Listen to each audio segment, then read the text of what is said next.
serious comments जो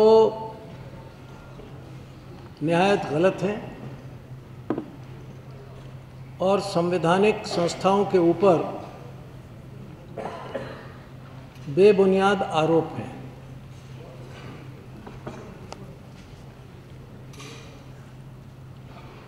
पहली बात तो प्रधानमंत्री जी ने कहा कि ये C&AG ऐसा है कि जो प्रेस कॉन्फ्रेंस करता है जो आज से पहले कभी नहीं हुई, क्योंकि C&AG खुद कोई प्रेस कॉन्फ्रेंस नहीं करता। तो परंपरा है कि जिस दिन रिपोर्ट हाउस में पेश होती है तो उस रिपोर्ट की मुख्य लक्षण क्या हैं, फीचर्स क्या हैं, कंटेंट क्या है, वो बताता है, सार्वजनिक करता है, और ये उसका अधिकार है और कर्तव्य भी है। इस बारे में मद्रास हाई कोर्ट में एक याचिका दायर की गई थी कि CAG को प्रेस कॉन्फ्रेंस करने से रोका जाए। उस पर भी कोर्ट का फैसला है कि ये CAG का दायित्व है, उसकी रिस्पॉन्सिबिलिटी है कि वो तथ्यों से जनता को बताए। फिर ये कहा गया कि ये CAG जो है ये सिर्फ एक अकाउंटेंट है, ये क्या इधर उधर की रिपोर्ट देते हैं, इनको तो सिर्फ खाता जांचना चाहिए, सिर्फ अकाउंट बुक देखना चाहिए, बाकी कुछ नहीं करना चाहिए।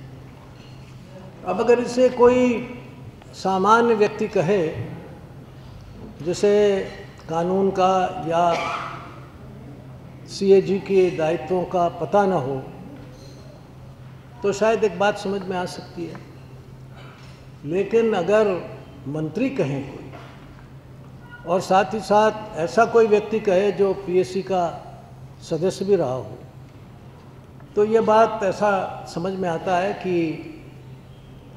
जानबूझकर कही गई है, ये अनजाने में नहीं कही गई है।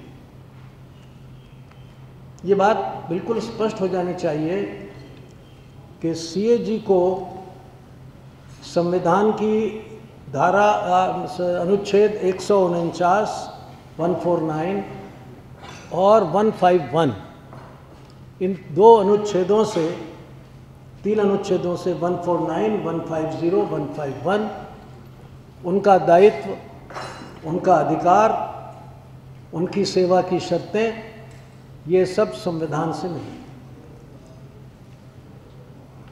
और उसके लिए एक कानून बना है, duties powers of the C&AG। तो इसलिए उसकी सारे अधिकार सब सुनिश्चित हैं उसके अंदर, कहीं कोई किसी तरह का डिलेमा, कंफ्यूजन, एम्बिग्विटी कुछ नहीं है, सब चीज़ साफ है। संविधान कहता है कि CAG वो सब काम करेगा और ऐसी शक्तियों को का प्रयोग करेगा जो हमारे देश की सरकार से संबंध के अकाउंट से संबंधित हैं और कानून के द्वारा उसको अधिकृत है। फिर उसी को ये अधिकार है कि सरकार का खाता कैसे रखा जाए, क्या फॉर्मेट हो, और उसका निरीक्षण संप्रेक्षण कैसे किया जाए, ये भी वही तय करता है, उसका दायित्व है, उसको अधिकार मिला हुआ है। और कितना उसके ऑडिट का स्कोप है, कितनी दूर तक वो ऑडिट कर सकता है, किन किन विषयों का ऑडिट कर सकता है, ये भी उसी को अधिकार है, इसका फैसला भी वही करता है, ये उसके लिए कानूनी अधिकार है उसको। वो तीन प्रकार के ऑडिट करता है, एक जिसे फाइनेंशियल ऑडिट कहते हैं, एक कंप्लायंस ऑडिट है और फिर तीसरा एक परफॉर्मेंस ऑडिट है।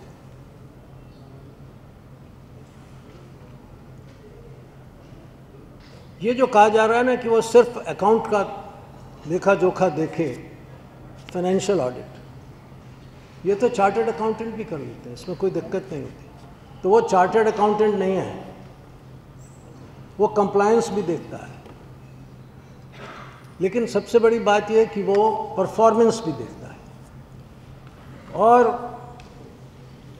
परफॉर्मेंस ऑडिट वो कर सकता है, ये सवाल जब सरकार के सामने आया तो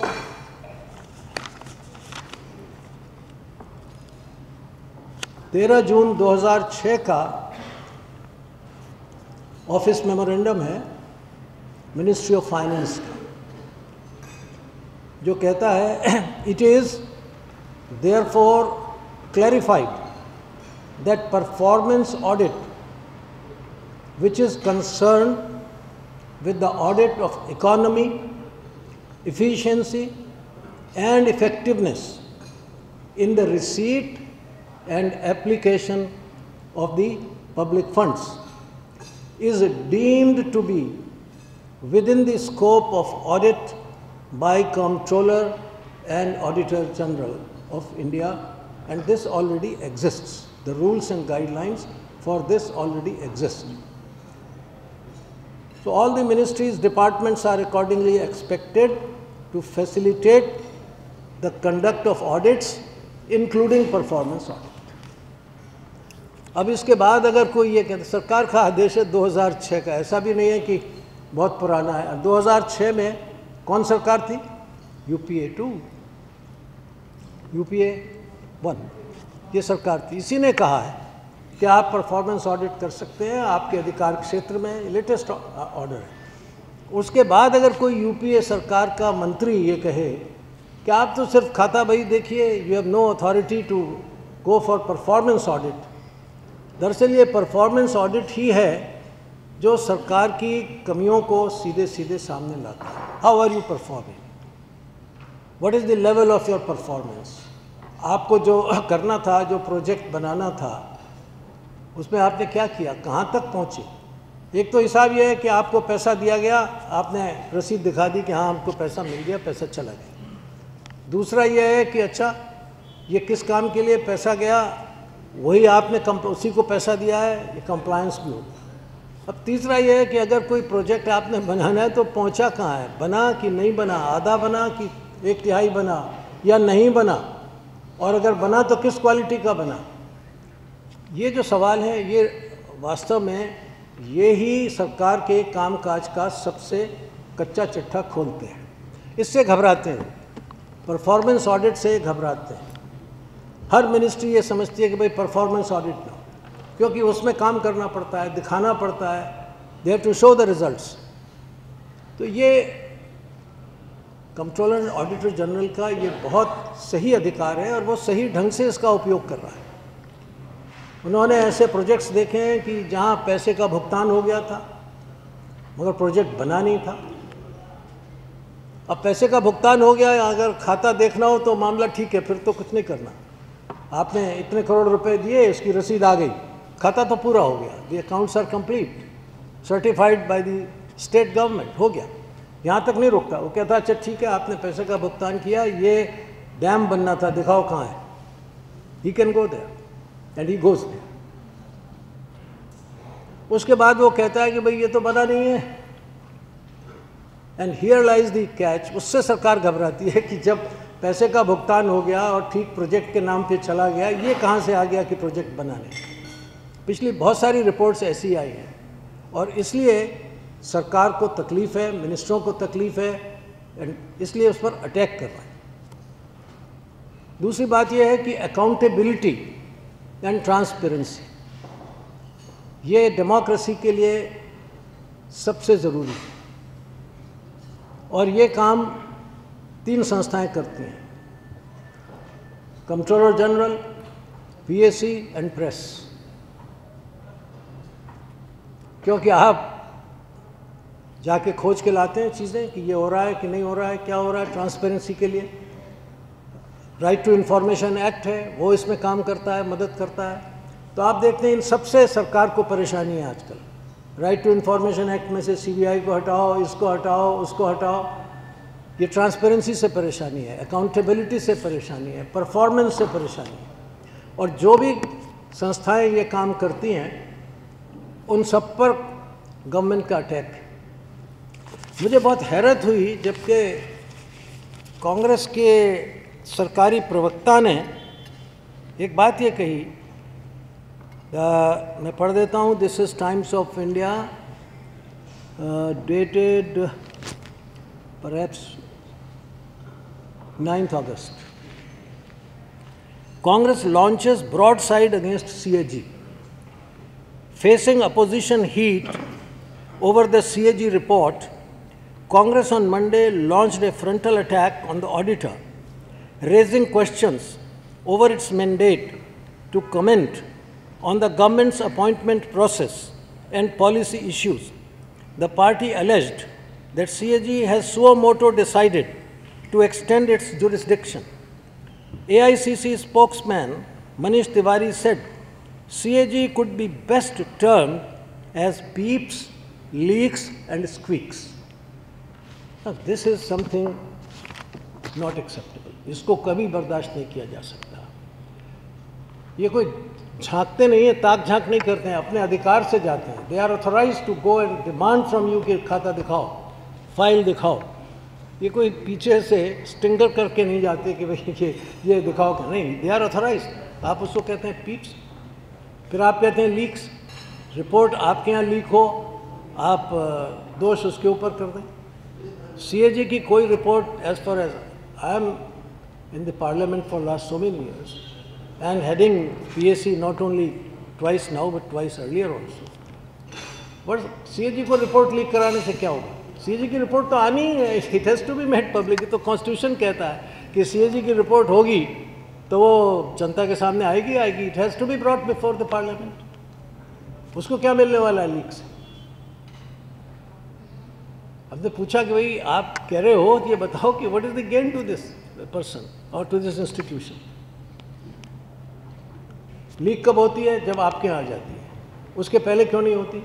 अब क्यों नहीं हो रही रिपोर्ट्स लीक? उनके यहाँ अभी भी कई रिपोर्ट्स होंगी जो वो काम करते हैं। They are not leak, they are not being leak. जब आपके यहाँ आ जाती है तब लीक होती है और आप उस पर आरोप लगाते हैं। ये इनका फैशन है। पिछली बार भी पीएससी की रिपोर्ट पता नहीं किसने लीक की, इन्होंने कहना शुरू कर दिया कि लीक कर दी, पीएससी की तरफ से लीक हो गई। This is something not acceptable. ये गलत बात है। आप पीएससी को भी बदनाम करें, सीएजी को भी बदनाम करें और ये बताएं कि बस आप ईमानदार हैं। आप कितने ईमानदार हैं तो आप देख ही रहे हैं रोज़, लेकिन आप नहीं चाहते कि आपकी बेईमानी के, भ्रष्टाचार के मामले आपकी जनता के सामने आएँ।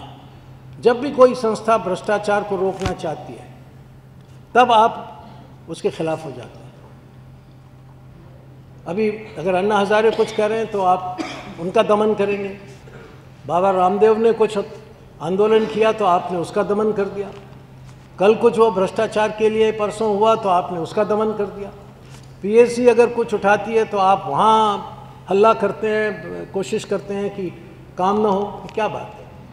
आप भ्रष्टाचार को समर्थन करते हैं और उसको फिर छिपाना चाहते हैं। ये इस सब में से निकलता है। अल्टीमेटली इसका मतलब है कि आप डेमोक्रेसी को ख़त्म करना चाहते हैं, क्योंकि डेमोक्रेसी की जो सबसे महत्वपूर्ण भावना है वो है अकाउंटेबिलिटी, ट्रांसपेरेंसी। अगर सरकार अकाउंटेबल नहीं है तो फिर वो डिक्टेटरशिप की तरफ बढ़ती है। ये हम देख रहे हैं। यहाँ भी मत करो, मत बोलो, मत बोलने दो। ये बहुत ख़तरनाक बात है। इसलिए मैं ये मांग करूँगा कि कांग्रेस पार्टी और गवर्नमेंट इस बात को साफ करें कि क्या वो इन पार्टी के अधिकृत बयानों से सहमत हैं। अगर सहमत हैं तो खुल के कहें कि यहाँ कांग्रेस पार्टी का ये व्यू है, और अगर नहीं है तो फिर क्या एक्शन लेंगे वो इन लोगों के ऊपर, इसको बताएं। अगर कोई बहुत अच्छा बड़ा वकील संसद सदस्य ये कहे कि PSC chairman is not a generator of oxygen who can revive a dead report to life. पहली बात, there was no dead report. The report is there, now it is circulated. Speaker ने उसको वापस किया कि it is an unadopted report according to the speaker. It has now been circulated.